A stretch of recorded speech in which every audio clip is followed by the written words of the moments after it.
I'm Gabe Lullo, and welcome to the Do Hard Things podcast. We're talking to go-to-market leaders and entrepreneurs who have conquered the challenges, the hustle, and the grind.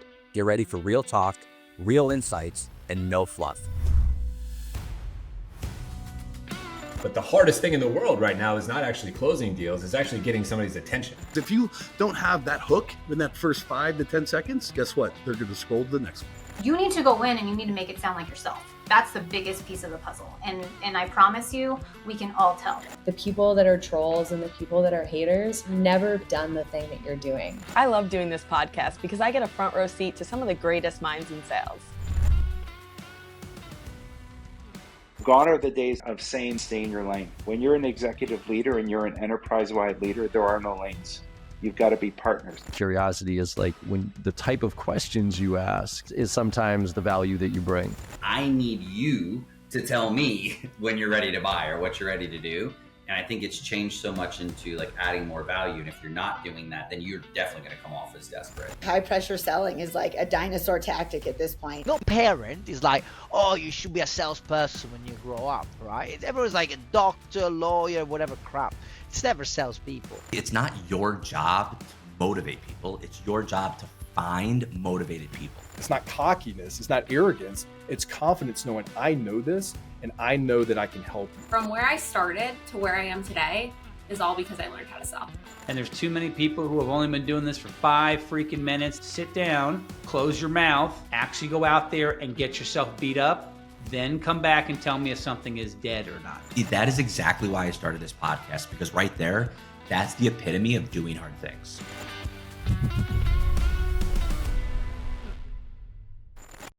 Welcome back to the Do Hard Things podcast with Lexi and Gabe. Today's guest, John, is on a mission to help founders fall in love with sales, even and especially the ones who swear they could never do it.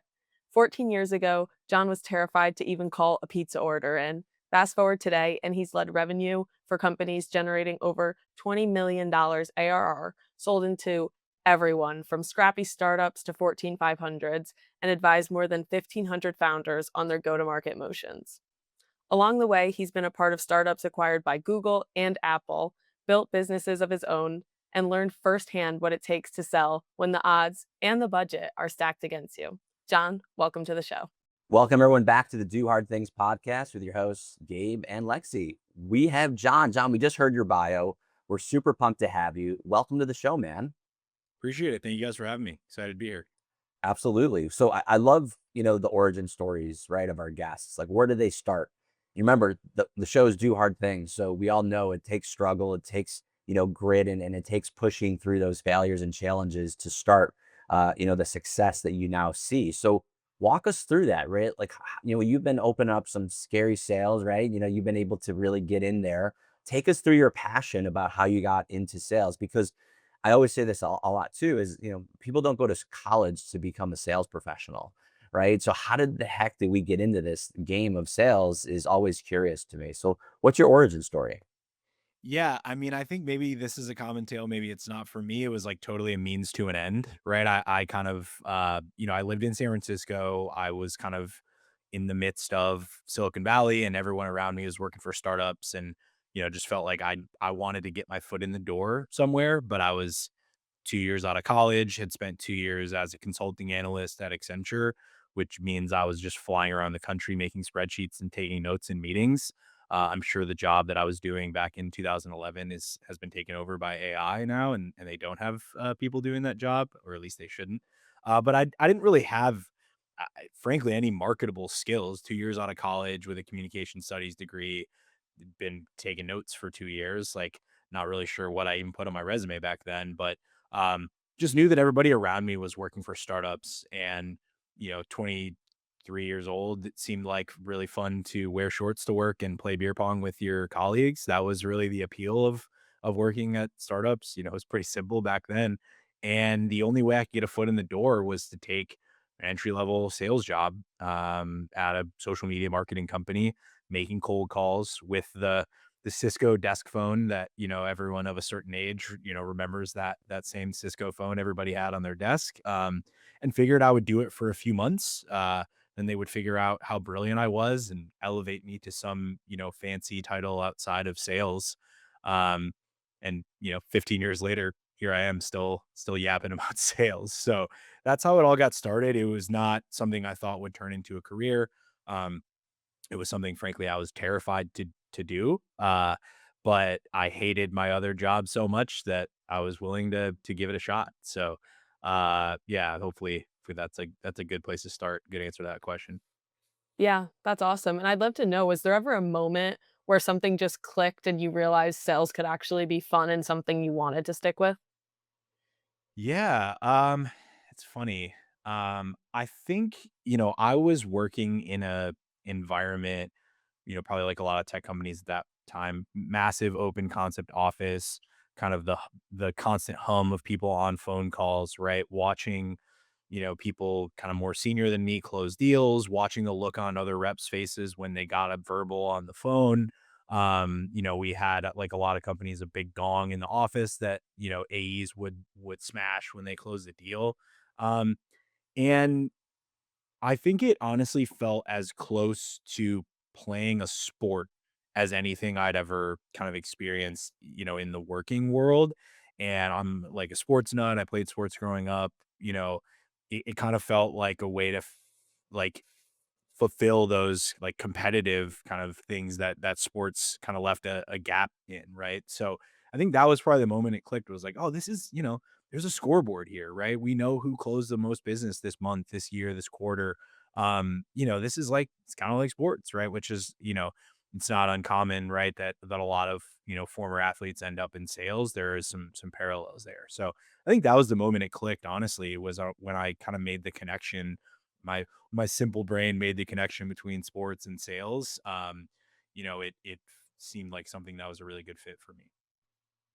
That's awesome. I mean, we use it all the time, obviously, at our company, literally. I was gonna say, you guys know Yeah. it better than anyone at Alley. Yeah. Yeah. Yeah, exactly. Like everything is sports here, right? Because it drives people, right? And in sports, you in whatever game it is, you're always gonna, not as get as many goals as you shoot, right? And so it's a great analogy. And another thing that you talk about a lot, which is loving sales, right? I always say you got to be passionate about it, but you go as far as loving it, which I totally agree with. I don't know if you're a fan of this. I'm gonna take a long shot here, but Jerry Seinfeld had this really good show on Netflix, like comedians in cars getting coffee. And it's just him with comedians getting coffee and in one of his like Porsches.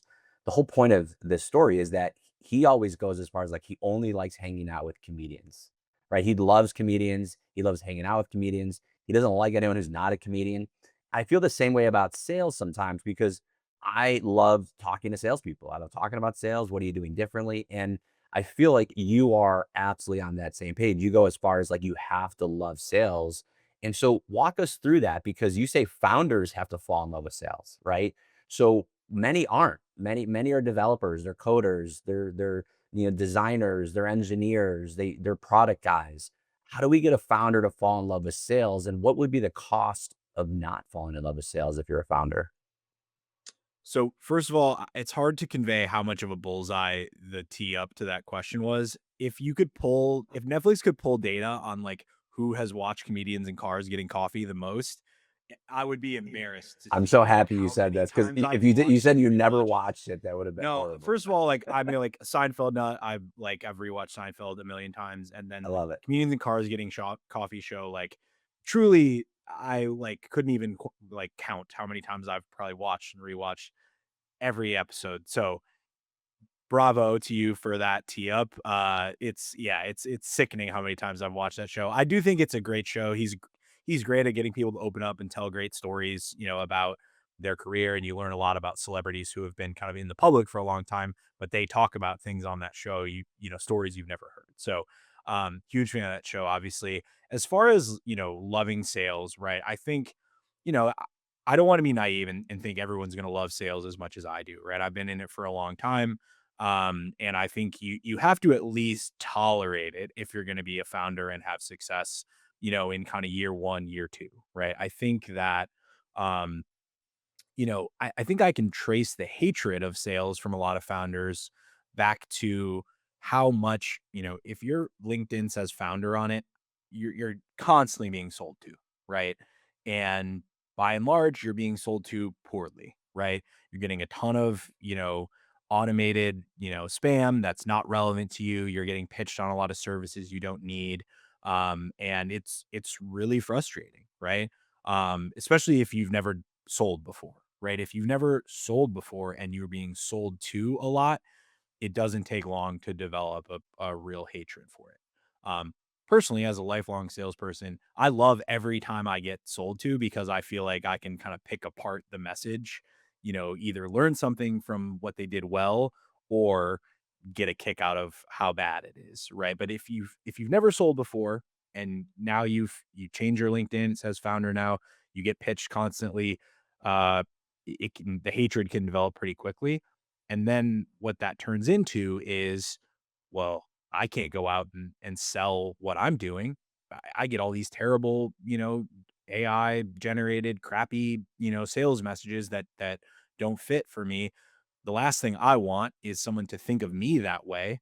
So I'm going to try to take a shortcut. I'm going to growth hack. I'm going to do, I'm going to run ads. I'm going to do anything that isn't selling. I think is a really common approach that founders who've never sold before tend to take in year one. And of course, I'm biased in saying this, but I think there's really no shortcut in year one. You have to go out and talk to prospects, talk to customers, learn what keeps them up at night.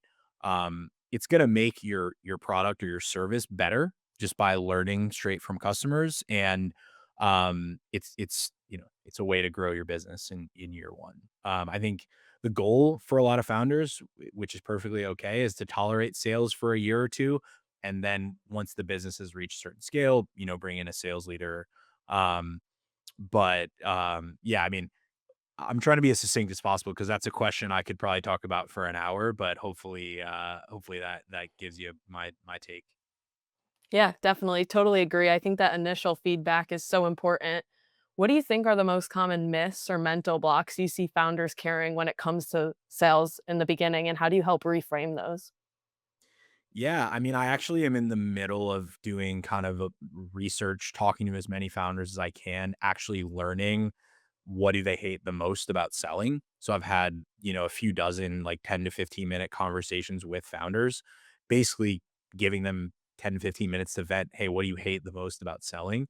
I think the most common thing is cold outreach as kind of a blanket topic, but specifically, uh, the idea of getting ghosted or having nobody reply, right? I think people are very fearful of that, right? Especially again, if you never sold before, right? If you've been in sales for a while, like it's a numbers game, right? Gabe, you mentioned it sort of at the beginning, right? Like you just know you're going to lose more than you win in sales a lot of the time. And frankly, if you're winning too much, you probably need to raise your prices and you're actually doing something wrong, right? Which is a hard thing to wrap your head around. So I think it's by far, people get so worked up thinking, well, what if I send someone a message and they don't respond, right? What does that say about me? What does that say about what I'm doing? Um, the truth is it puts you right back where you started, right? You haven't lost any ground, right? You've wasted maybe a few seconds sending a message, but I think it's just really hard to grasp that concept if you've never sold before, right? If you sat at a desk and made 100 cold calls in a day and only 4 people answered the phone, it's not a big deal to send one message and have nobody respond. But for a lot of people who have never sold before, like it's like can be like absolutely crippling the thought of someone ignoring you. You've been ignored as many times as I have. It's not a big deal anymore, but for a lot of founders, they never even get started for that reason. Yeah, absolutely. I mean, I always say to our team, fear is a choice, right? So if fear is a choice, so is courage. Courage is also a choice. So decide what you want to choose. Is it fear or is it courage to go out there and make it happen? I read a book once called Failing Forward by John Maxwell. And he said, how tall are you in the book? And I'm 6'2". So if I fall flat on my face, I'm at least 6 feet 2 inches closer to my goal. Right. And that's how you look at it. That's great. Yeah. So thanks. I mean, give it credit to Maxwell. He's the man. But let me ask you this, right? Because doing hard things in sales, I always talk about this is, I come from a blue collar family. We have a big Ford plant, the car company in my hometown. And all my uncles, all my cousins either worked at the local restaurant or worked at the Ford plant. So I was like, okay, great. The only way I'm going to make money is you be on the assembly line or smell like fish at the end of a long shift in a restaurant. And then I realized, wow, if I talk, I can make money. And I figured that out at age 11, right? So, because I had to like do a fundraiser to raise money for my local aquarium. And I realized, oh my God, this is easy. But then I found out that it's actually hard. So you've seen 1,500 plus founders sales pitches. So what is separating a great sales conversation from an unforgettable one? And how hard is it to be that great? Yeah, it's funny. I actually think a lot of it is people overcomplicate. I think sales can be this kind of mythical beast to some people. And you mentioned like if you can talk, right? I think it's like if you can have a conversation at a cocktail party or, a coffee shop, right? If you're chatting up the barista at a coffee shop, getting your morning coffee, like if you can have a conversation, you can sell. I really believe that, right? And I think people get so worked up, right? And understandably, founders who have spent, maybe their whole life or several years pouring blood, sweat, and tears into something, right? It's easy to get worked up into making sure that the pitch is perfect and making sure people know all the bells and whistles of your product, right? The reality is people don't care about the bells and whistles of your product. They care about how it's going to make their life better and solve problems that they have, right? So I think the founders that have the most success understand their customer the best and they know what keeps their customer up at night and they can just actually say like, "Hey, I know you're struggling with this. Here's how I'm going to make that go away." Um and, it can be pretty simple, but I think there's just a lot of reasons why founders tend to overcomplicate it. And so, yeah, if you could talk, you could sell, which might not be like an advantageous thing for my business to admit that, but I believe really it's true. I love that. And going off what you said, early stage founders, they're juggling thousands of things. What's the simplest piece of advice that you could give them to make that shift to start moving in the right direction? I think have as many conversations with people who might be customers as you can, right? You don't even have to call it sales, right? Call it user research, right? I spoke to like a former product leader who's now a founder yesterday, and there's actually a lot of overlap between like product management and sales, right? A lot of product management is gathering requirements, understanding what the user is struggling with and how to solve that problem, right? You can, if it helps at the beginning, call it user research, call it something else, right? Reach out to people and say you're doing research and you want to talk to them for 15 to 20 minutes, right? One of my favorite books of all time is The Mom Test, and this is kind of a big component of that book is like the mistake a lot of people make early on is they build something and then they put it in people's face and say, "Hey, look at this thing I built. Isn't it great?" Which is not a good way to get feedback on what you're doing, right? A good way to get feedback is to talk to people about their life and where they're struggling, and learn what their problems are, right? So I think if you have to rename it and call it something other than sales at the beginning, call it research, call it interviews, but just talk to as many people as possible that you think could be customers, 'cause it's gonna make whatever you're selling better, and you're gonna, you know, build some kind of early trust and relationships. I love that. So let's switch gears here because we've been talking about these people who can talk. We've been talking about these founders who are great sellers, but there's another personality type out there that I actually I wrote a newsletter about this recently on LinkedIn and it's talking about how introverts make the best sellers too. And, we have a lot of introverts on our sales team. But what we also found out is that they're killer at sales, right?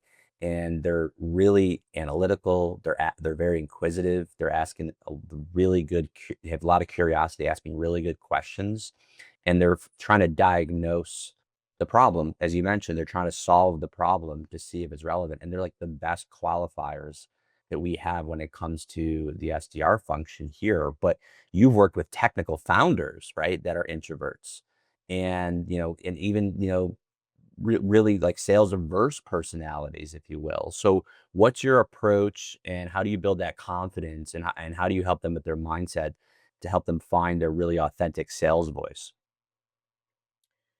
So first of all, I think it's worth calling out. I would consider myself an introvert, which might not come across, but I think, my nightmare is walking into a networking event where you slap on the name tag, with your name written in Sharpie and have to go and meet a bunch of people you don't know. That is like genuinely my nightmare, right? So I'm either an extroverted introvert or an introverted extrovert. I'm a little bit of both. So I can totally relate. And I think the way to do this with folks that are more technical, more introverted is honestly just to sort of reframe kind of like what I was talking about, with Lexi's question earlier of call it something else if you want, right? But technical founders, people with a technical background have a ton of experience diagnosing a problem, right? Doing research, understanding what's going on with a user, and then pairing a solution with that problem, which in my opinion is all sales is, right? I think this is where again sales becomes this mythical beast. People think it's something that it's not. But if you can get in the habit of asking great questions, you're 80% of the way to being a good seller, right? Because the best sellers are the most inquisitive, the most interesting, right? Interested. I don't know where I heard this adage, stole it from some book, but interested people are interesting. I think is, if you think about again, like cocktail party analogy, like go to a cocktail party, like most interesting person you met there probably was not the person that yapped about themselves for 20 minutes, the person that spent 20 minutes asking you questions about themselves, right? So people that are more technical, if they can just get used to doing something they already know how to do, which is kind of research, um, you're a lot of the way to being a good seller. I'd love to talk about your mindset. So, you've experienced big wins, the opposite. How has your own journey shaped your mindset when things haven't gone as planned? Yeah, I mean, I've kind of on the startup side, right? I've seen sort of all the peaks and valleys. I worked for a company that Google purchased, worked at Google for a little bit, worked for a company that Apple purchased, built a business that I thought was going to be a unicorn that we end up shutting down. So I think what's oddly comforting to me is how as much as this might sound terrifying, like how fine the line is between a business that's, a rocket ship and gonna make everybody a ton of money and a business that's gonna fold, right? Like there's not a huge difference between the two. And some things are gonna happen that are outside of your control. Um, so I think I guess that's all to say, right? You never know when the next win is like right around the corner. You also don't know when once in a generation kind of problem that's going to completely turn your business, upside down is around the corner. Having said that, like there's plenty of things we can control. And in sales, the number one thing you can control is volume, is effort, right? It's really, in my opinion, the only thing you can control. And I think that's another place that a lot of founders get stuck is they send 5 DMs on LinkedIn in a day and they go, ah, nobody responded. That's I'm doomed, right? That's it's not enough, right? So I think all that to say, right, effort is one of the main things that we can control. And I'm again sort of weirdly comforted by that. Typically if I have a bad week, a bad month in my business and I look back, the reality is I just didn't work hard enough. Yeah, absolutely. So let's stay on this topic because you've led revenue, right, of up to 20 million ARR. And I love that point where it's a fine line between ultra success and scalability and companies going nowhere out of business. What changes when you scale like that, right? What would you wish more founders really understood early on when they're building that repeatable revenue and those repeatable processes when trying to scale into that 20, 30, $50 million range? Yeah, I think, you know, honestly, the business that I built to, with a lot of help to $20 million in annual revenue, we actually kind of lost sight of our customer, believe it or not, right? And I don't like that business kind of ended up going under largely due to the pandemic due to COVID, because our business was just not set up well to weather that storm, as a lot of businesses weren't.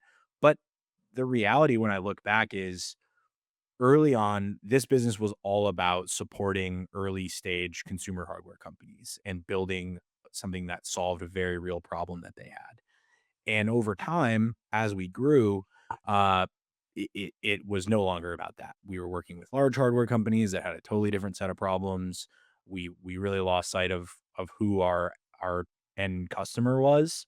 And I think, if I could do that over again, we wouldn't have gotten off track like that. We would have stayed really focused on listening to those customers and building the platform that they wanted. And there's certain elements of that I think if we did, we may have end up actually lasting a lot longer and weathered that storm. So when I talk about that business, generally it's easy to just sort of blame the pandemic, and everyone kind of, says, "Oh, so sorry for you guys," and we kind of move on. But the reality is, if we were a little truer to our original customer, um, it might have gone differently. So yeah, just stay true to that original customer, stay true to your customer and put them first.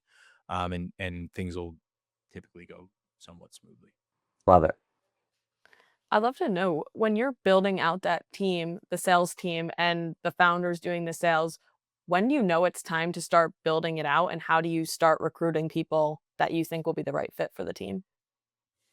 Yeah, I think, and kind of an old adage is sort of hire when it hurts, right? When you genuinely don't have enough hours in the day anymore between selling what you're doing and actually delivering on what you're doing. Obviously, that's the time um to hire. I think hiring a salesperson too early is a mistake a lot of founders make, especially fractional. I used to do a little bit of fractional work, and to be honest, like, I'm just like, as a fractional head of sales, I don't think anybody can like truly close deals necessarily the way that a founder can early on. I think hiring some people hire a fractional CRO to lead sales day one before they've ever done any sales outreach. I think that's just way too early. So I would say, like, obviously that's a little bit extreme. I think you have to get out there and sell it yourself for a little bit. In terms of what I've looked for early on, honestly, in that first sales hire, I think, like, hustle, effort is the most important thing. There's a lot of elements of sales that can be taught, but the ability to send, you know, hundreds of emails, send hundreds of messages, make, 100 calls in a day, like, that's something you're either capable of doing or you're not. So I actually was just chatting, just like catching up over LinkedIn DMs the other day with the first sales hire I ever made.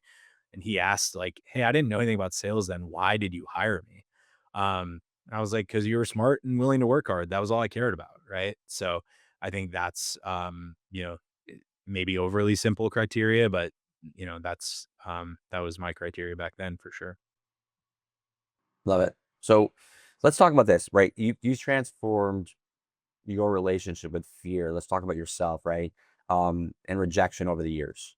You were talking earlier about personal development and reading books and absorbing content.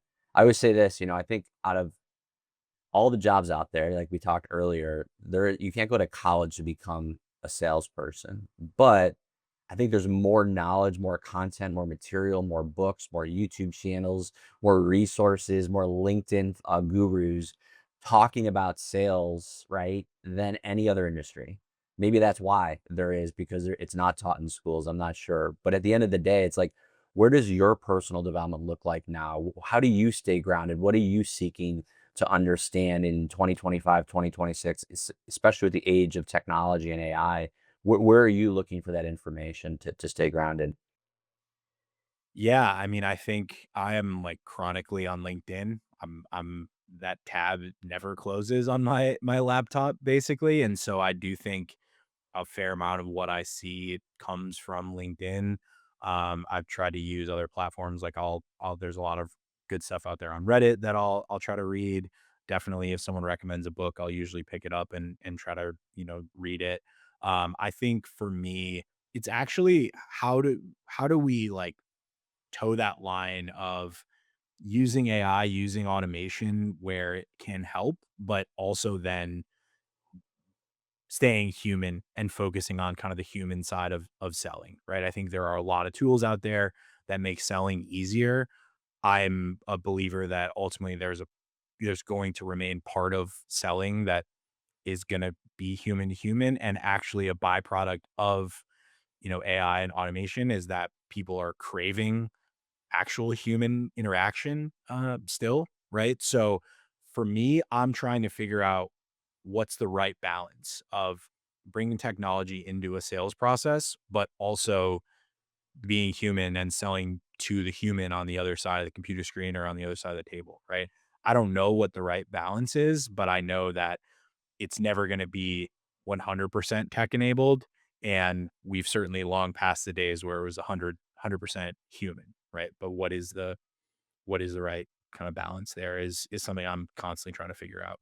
I'm actually, as we speak, running like a 10-day experiment on LinkedIn where for 10 days I post 5 posts that I wrote from scratch and 5 posts that I had ChatGPT write, just to kind of experiment with like how important or how valuable is using ChatGPT fully. What is the impact of that on LinkedIn, and how much are people actually craving kind of authenticity? So I'm kind of trying to learn on the fly there. And Any early results? That's pretty awesome. Have you any early yeah, I results? guess Or- this will come out long after I reveal the results. I'm keeping them under wraps till the 10 days are over, but this won't come out for a while. Yeah, I mean, today's day 3. The my day 1 post was written by me and day 2 was written by ChatGPT. So far the post written by me has gotten about 4x the impressions that the ChatGPT post did, and I did everything else the same. So I would love that to be the outcome. I would love to find out that, LinkedIn prefers posts written by a human. But I still have 8 more days, so we'll see where that nets out. Looking forward to seeing the results. Yeah. Yeah, that's an awesome contest. I'm excited too. But talking more about personal growth and balance, what's one habit or mindset shift that you've adapted in the last few years that you think makes the biggest impact in work or life, or both? Um, I think for me, prioritizing physical health has made a, shift. I think, I'm 38.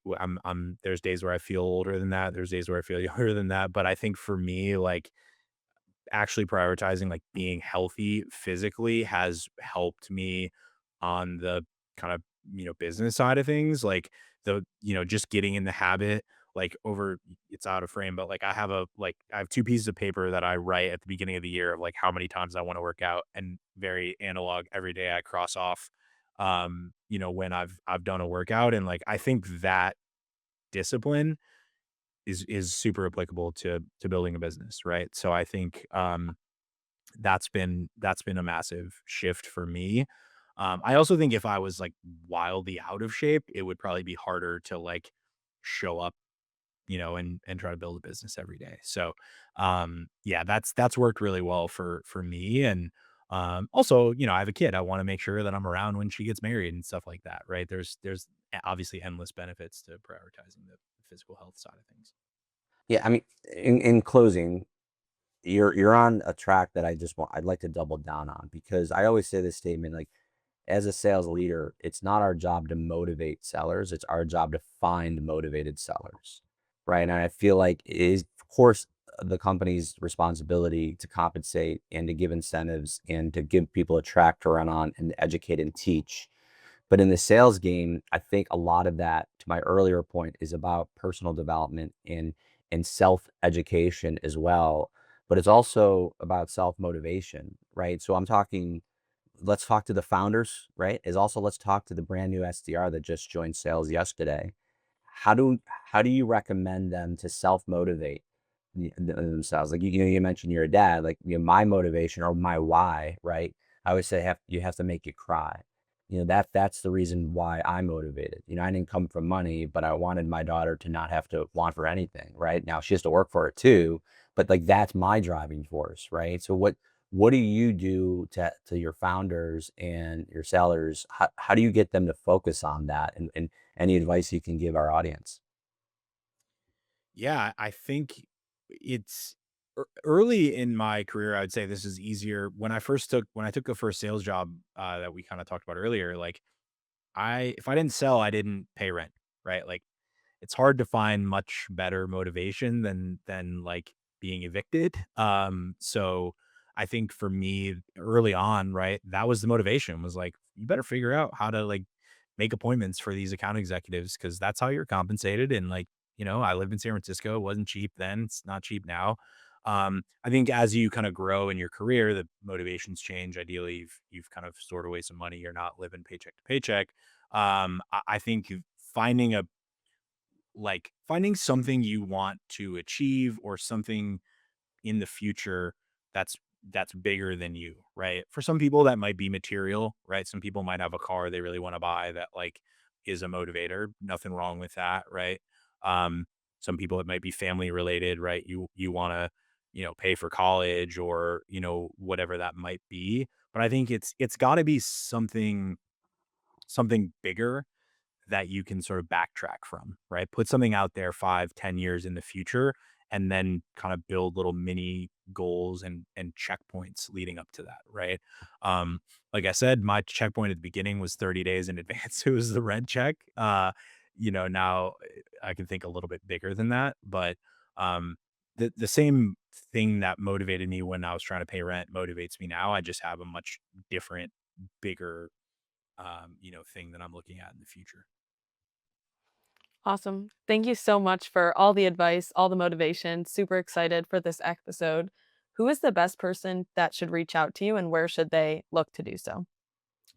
Yeah, I mean, I think anyone who is sitting looking at their LinkedIn right now, terrified to send a message to try to sell somebody, mostly that's going to be founders in year one.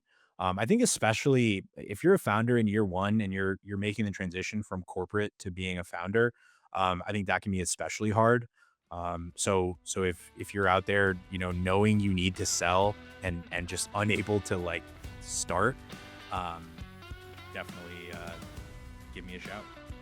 Awesome, John. Thanks so much for coming on the show. We're so excited for our audience to hear all your words of wisdom, and we appreciate it, man. Have a good one. Awesome. Thanks, Gabe. Thanks, Lexi. Appreciate it.